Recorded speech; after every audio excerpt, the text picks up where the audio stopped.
What's going on, everyone? This is Realtor Joe Samona. Thanks for tuning in to this episode of Your Cup of Joe. Michigan summers, they get hot, and we're looking for things to do. What better than to have a pool in your own backyard? Today, I have with me Justin with Coastal Pools. Justin, thanks for coming on. Thanks for having me, Joe. I appreciate it. We appreciate you being here. Justin, can you tell us a little bit about yourself and a little bit about your company and what got you into the business? Absolutely.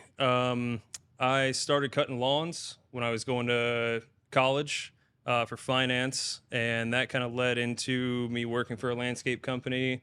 And then that turned into me partnering with a buddy of mine with Coastal Pools. And we started getting after the high-end outdoor living, outdoor backyard space, primarily building custom pools. That kind of transformed into doing a lot with multifamily and commercial, as well as working with a lot of the high-end home builders in our area here in Michigan to give people some pretty amazing backyard pool spaces. I've seen your work. It's breathtaking. I look Thank at you. it, I go, is this thing real, or is this like a magazine pictures that someone like Photoshop? But being in real estate, some of these houses that you guys have built pools for, I've seen in person. Now, when you said multifamily, so you guys have built pools for like apartment complexes and stuff like that? Correct. Yeah. Yeah. It all depends on the area, and all depends on what kind of just what comes our way. I mean, we'll do an apartment complex, which that's a little bit more straightforward, normally just a rectangular pool, something that's easily accessible for any member of the community. We've done hotel pools. We have one coming up. We're renovating one of the oldest pools in the state of Michigan for the city of Lansing, and that's like a massive park pool. But we really cut our teeth and have a strong hold on the market in the residential space as well. Interesting. Do you enjoy doing multifamily more, residential, or does it just depend on the specific job that determines that? Um, from an enjoyment standpoint, I think it's the residential. And I mean, as a realtor, you probably get this, right? Like for us, how we grew our business was 100% just word of mouth, getting to know somebody very well, and going from that person being your client to then a friend who calls you or talks to somebody else and says, oh, you like my pool? Well, you got to call my guy. You got to call my guy, Justin, his team. They're great. They know what they're doing. You get that a lot more on the residential side. It's more about the relationships, which is what I really like. The commercial stuff, it's great. It pays the bills, and normally it's higher dollars, but it's very, you're closed in a box. Here's what the architects spec. They've done the calculations. There's more strict rules as far as, all right, well, if you're going to have a pool this size, you have to make sure that you have it engineered properly so that they call it a turnover rate, so that the water is constantly turning over enough to keep it clean and up to standards. It's more that kind of stuff. Whereas on the residential side, being able to sit down with somebody and they say, hey, I was at this resort with my family in Mexico and I saw this really cool pool that had this really cool feature, and like I want to bring that into my backyard. Or hey, I had this vision of, can you do something like this? On the residential side, you get people that spend the money differently than when it's just a bunch of architects and engineers sitting in a room coming up with how they can maximize every square foot of a property, to the fullest, which is what happens on the commercial side. But on that residential side, it's more about relationships. I don't want to say, making somebody's dreams come true, but it does kind of, it's more that route. Of course. I gotta imagine that when COVID started, you guys were absolutely swamped. Yeah, COVID was a weird scenario because when it first happened, I think like a lot of contractors and a lot of people in different businesses, we were terrified because we had no idea what was going to happen. We were in a pretty strict state, so even though we were working outside, we really weren't supposed to be, working on anything. And after a couple months, I think when you had people stuck at home, not able to go on vacation, not able to spend that money that they maybe had set aside for a big vacation or a trip, and they're looking at it going, well, I'm going to be stuck here. I might as well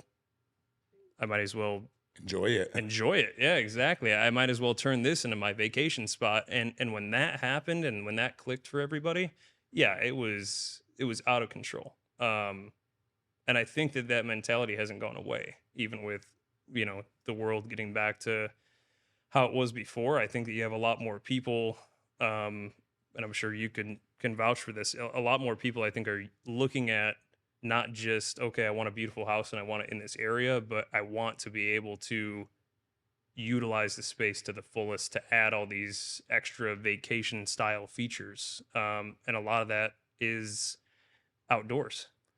People do want to maximize their space. And although I've been around the business for longer, I've been a licensed realtor since 2012. And I look at it all the time when people are like, oh, I want to put a sports court out here. I want to put this or I want to put that. Then you look at the requirements from the township, the city, or the village that they're living in. And most of them are uniform in one specific thing, which is that any accessory structure, which a pool is an accessory structure, or I mean, they have their definitions of what they are, but Right. most of the times I haven't seen one that a pool is not an accessory structure. There might any accessory structure has to be within the building envelope of the home. Your lot may be extremely wide and your house may be on, completely one side of your lot and not centered. Usually your accessory structures cannot go outside of the building envelope of your home. So it's definitely a big thing that we look at when we're mapping it out. And if we have to get surveys and whatnot, it's depending on what they want to do. But the yard is always something that people want to maximize. I know it's something I want to maximize. Yeah. So it's definitely things that people want to maximize. Now, you guys will do pools, do work wherever it makes sense. But, you know, generally speaking, locally, that's where a lot of work is done, right? Correct. Now, you guys have built up such a great reputation in all your years of the business that you've been in front of many of the municipalities. So, do you think that your reputation sometimes makes the process, or a lot of times makes the process smoother when going in front of these municipalities? Like, hey, we got coastal pools here. So we know that they're not just trying to do this just for the heck of it, just because it's more convenient for the homeowner. It also makes practical sense to do that. Do you think that that helps? Yeah, absolutely. I it's happened plenty of times where, yeah, I mean, we have the certain municipalities that we do a lot of work in. They know who we are. They're not that they know that we're not just some fly by night company that doesn't understand everything. We try to get it right on the first crack, and if we have the proper surveys, it's pretty easy to tell a client, hey, look, I know that you wanted to do this, but really that's going to be an upward battle with the municipality. We should do it like this, and then it'll be smooth sailing. Um, a lot of times you do get clients that don't want to hear, hey, I can't do this. Nobody likes to hear no. um, so we've had instances where we'll have to go through zoning board of appeals or planning commission meetings, or we'll have to obtain variances as needed, in order to use. Sometimes, most of the time, it's like irregular lots where, when the master plan was done in like a subdivision, or when somebody bought a parcel, they weren't fully aware of, all right, well, hey, I'm going to add this extra room onto the house. And then that comes to bite them, at the end, when, okay, well, because you added that extra space, now you're even more limited on what you can do. Um, so, yeah, to answer your original question, I definitely think that these municipalities do know who we are. They know the level of work that we do, the level of quality that we try to push. And I think that does help things go through. But on the flip side, what I would say is the sooner that a client brings us in, that also adds to how smooth something's going to go. If we can get brought in, even when somebody, I mean, like, it's happened plenty of times. If you call me and say, hey, man, I got a client, they need a pool, like it's a must have for them. I'm showing them X, Y, and Z house. They love this one. Can you take a look at it? Tell me if they can build a pool. No problem. Even if we don't get the sale on it right now, or even if they don't end up buying that house, I want to be the advocate as early on so that it ends up being smooth once we get to that point. How long have you been around in the business? So I've been in the outdoor construction industry since 2000 and God, 2008. Would you say that the COVID era was a was kind of gave that extra boost to your business? I think it's that my partner, he started John Forrester. He started the pool company when he was 19 back in 2001. So he has been in it longer than I have. And with talking with John, um, he had already been through a full recession like in 2008, and then we kind of saw the COVID thing happen. I think that it was COVID coupled with social media that really has changed our industry for the better. Now that we're out of the supply chain issues that we had during COVID, where we just couldn't get anything, um, I think that you have a lot more people, like I said, that are like looking to maximize the value, and also just not just monetary value, but also just the usability of their spaces. And I think a lot of that inspiration comes from social media. Now everybody is just constantly scrolling, and these algorithms on social media platforms, once you click and like something, whether it's one of our pools or somebody else's, then you're going to just get fed with more and more of that content.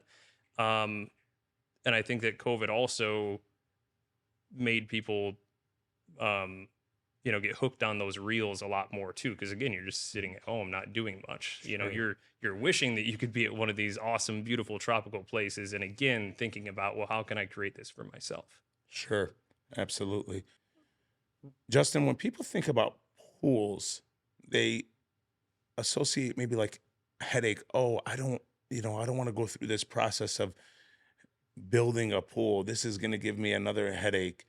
And I know that your company, you all do a lot to take that stress off of the client, because at the end of the day, you're the professionals. So you guys should, similar to me, taking the stress off the clients as much as I can in the house hunting.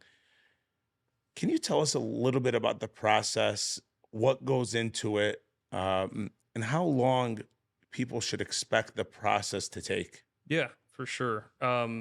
It's all different based on how we're brought in. So we work with, um, I guess I'll start with like the easiest one. You, Joey, you call me up and say, "Hey, man, I got a house. I want to put a pool in." Great. You're reaching out to me directly. I'm just working with you, and if you're just looking for a pool, we come in, we'll figure out how to drop a pool in for you. We go through the process of doing design and then selections, and then obviously obtaining the permits from the municipality, and then we just crank it out. We're a unique company because we do everything in house. We, like a lot of these pool builders, will subcontract out the pool shell, or maybe the plumbing, or maybe the tile and coping. We do all of those things ourselves. So we're highly efficient in just knocking those steps out one after another. On the flip side, if you, Joey, call me and say, "Hey, I want to put a pool in my backyard, and I also want a patio, a deck, a lanai, outdoor pool house, whatever." We don't do all those things. We try to stay in our lane. So at that point, the process would look slightly different. I would probably call up a landscaper or a landscape GC that I do a lot of business with and build pools for, and say, "Hey, I got a guy, he wants to do a whole backyard." And then him and I would come in together.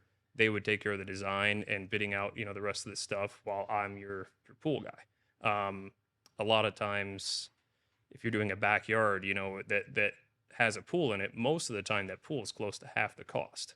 So even though I'm bringing in somebody else, it's really allowing them to stay in their lane and me to stay in my lane, and you've got us as Coastal Pools that specializes in just the pool, which ends up being, like I said, half of that value is with us.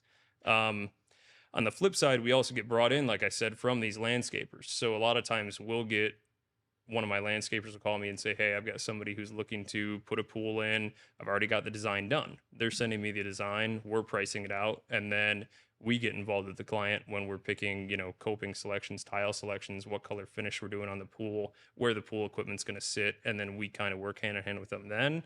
And then I'd say like the last way on the residential side anyway, would be that we get brought in from a home builder. So if you're selling somebody a piece of land and working through construction loans and that kind of thing with them, a lot of times people want to, I mean, they definitely want to know if they're building a custom home, can I put a pool in? You know, I want a pool. How can we fit this in? And a lot of times they can roll that cost of the pool right into the construction loan.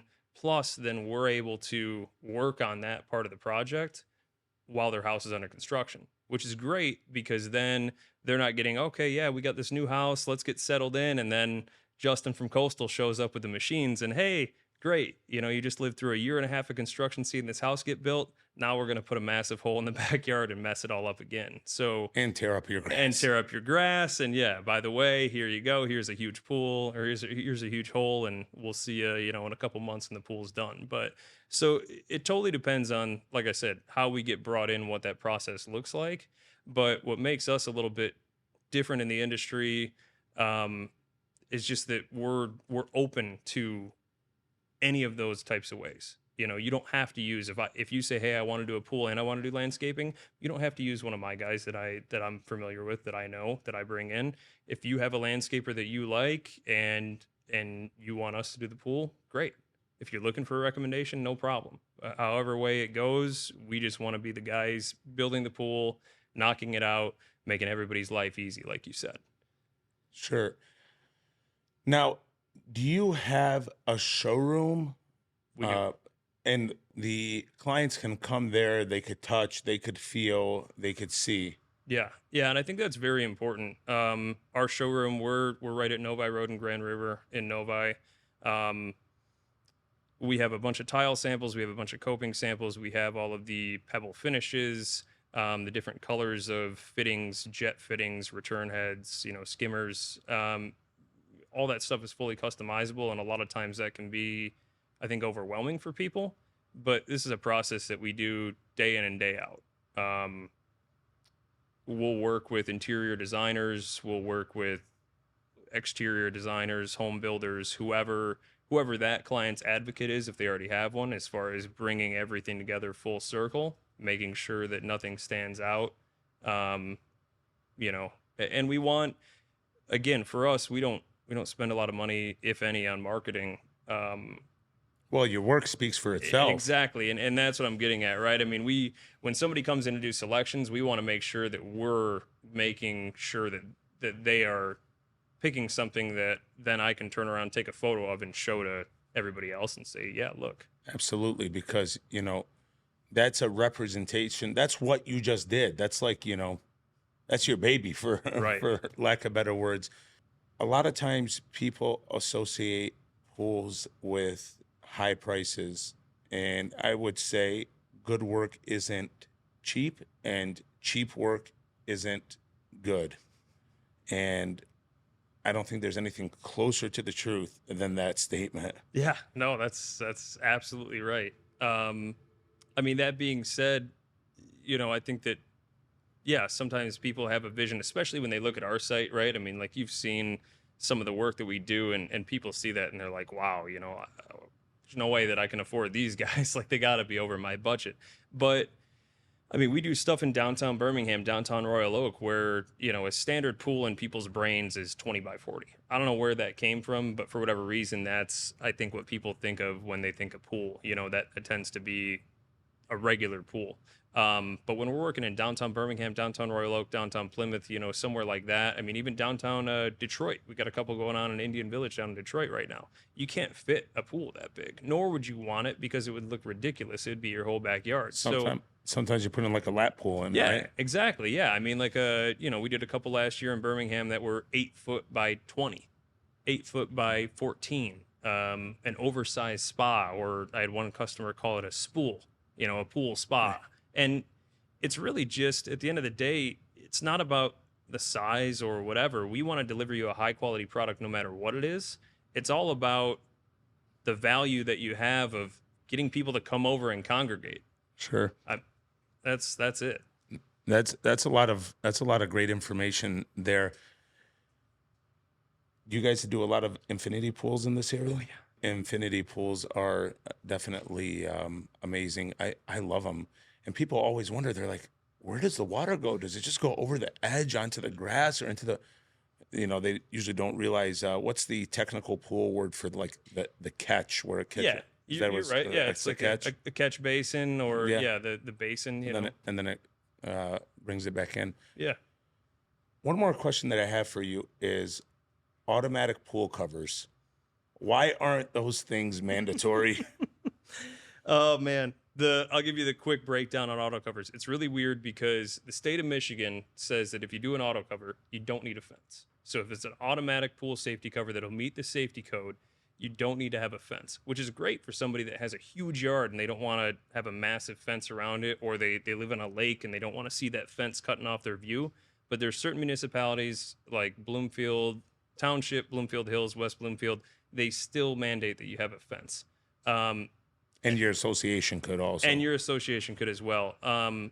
They do have their own problems. They require some maintenance as well. But from a safety standpoint, from a peace of mind standpoint, I have 2 young kids. I mean, like, it's nice to know that that thing's locked down at all points. Absolutely. So we'll definitely put the information down below in the podcast. And I want to thank you so much for coming out here today. There's a lot of information that I learned about pools, but definitely a lot of information that I know the listeners and viewers are going to gain, and a lot of good knowledge about them as well. Just because your work is high end doesn't mean that you're charging crazy prices. You're just doing the right work. And it's the other people, it's the competition that is probably driven by greed. Yeah, this industry as a whole, man, has it's tough. It hasn't evolved the way that other industries have, and we're hoping that us, along with some of our competitors, that are more on the forefront of things, can help to push it in the right direction. But yeah, I mean, at the end of the day, to summarize us, we just want to make it easy. I mean, it's a pool. This isn't, hey, I got to buy some new tires for my car. This is something that is awesome. It's a reason for enjoyment. It's for entertainment. It's a reason to have your kids come back from college and hang out at your house. It's a reason to invite people over to your house and say, yeah, no, I'll host the party. I have the pool. Come on over. It's happiness. It's awesome. For sure. Appreciate all the info, and thank you so much for coming on. Thanks for having me, Joey. I appreciate it. Thanks for tuning in to this episode of Your Cup of Joe. Stay tuned for the next one.